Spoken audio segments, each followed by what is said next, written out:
My first guest is an author, a columnist, and his name is Greg Enslen. Make him welcome to the Rob Dennis Show, everybody. Hey, ho. Hey, Greg, how you doing, buddy? Nice to have you on the show. So you're a columnist and an author.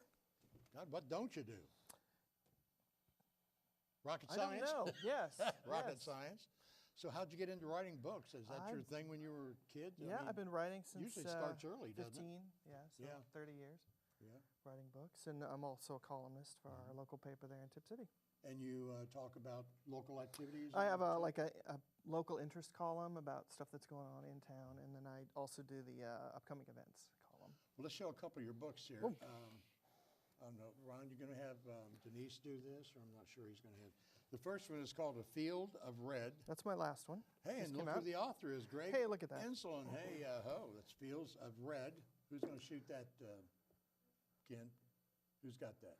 That looks good. I like that. So that's A Field of Red. There, focus there, guys. There we go. Yeah, a little bit out of focus there. There you go. And the next one is The 9/11 Machine. That was my science fiction book, yes.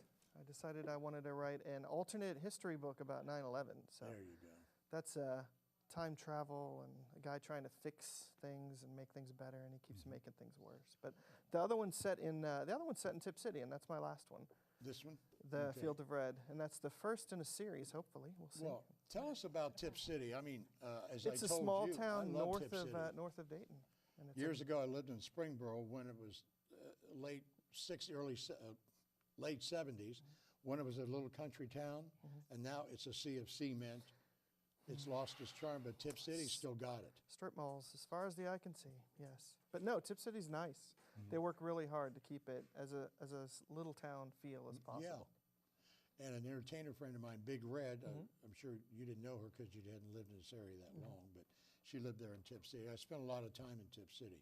What are some of the interesting things about Tip City that most of us wouldn't know, Greg? Well, most people that come to Tip City, they go straight to the downtown. And there's a lot of nice parks and shops outside of the downtown area that a lot of people never make it to. One of the things I find interesting about Tip is the giant trophy nut place that's up north of the downtown. Nobody ever goes out there, and it's a massive building where they make a lot of the nuts that they ship all over the world. Wow. And don't they have some festivals there? They have a lot of festivals. That's one thing they're really big on is the Mum Festival in September is probably the biggest one. I've been to it, but I've heard of the Mum Festival, yeah. And then they have the Harvest Fest, which is a kind of an adult party in October to coincide with the Halloween season, and that's fun. Well, somebody paid you a very good compliment. Oh, my. Ruth Ann Peck, she's been on the show, school teacher and author herself.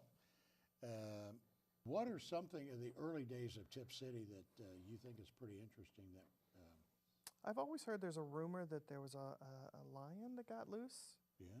There was a train that was going through Tip City and it stopped for some reason. Was it a circus train? I think so. Back in the 30s is what I've always heard, that there was a lion that got loose, or a tiger, one of the two. Yeah. And they had to track it down and catch it there in Tip City. Wow. And the other thing is the old Opera House, I think is an interesting location there in the downtown. It's not really used for anything right now, but they used to have high school graduations and basketball games inside the Opera House.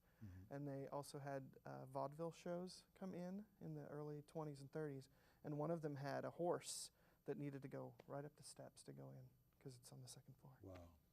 That would have been interesting, to see a horse going in. One of the things I like about Tip City, because where I grew up, about 6 blocks behind me, there's that railroad track there by the old Durarn area, Findlay. And as a little kid, because I was born and raised between Hedges and Harbine on 2nd. Well, on the north side of the street, there's one house.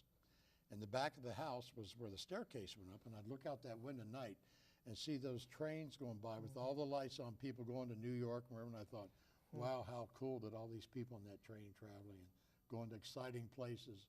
And there I was stuck in that little room looking out the window. So, but you've got that train now. I think trains are fascinating. They are exciting unless they come through 20 times a day and they honk really, really loud. Well, I think they've changed that there in Tip City. No, well, They not haven't? as of this morning. They Yeah. haven't changed. Yes. Oh, Yes. so, it was still. so you must live near the. I live 2 blocks away, and most of the people I know live Okay. within 5 blocks of the tracks, and it's day and night. Woohoo! Well, you know, Sometimes they lay on that horn too. there's a new horn they're trying out that Oh, really? I heard, because I got stuck by a train coming to the studio one day there on Leo. Mhm. And the train, it didn't make that same sound and went,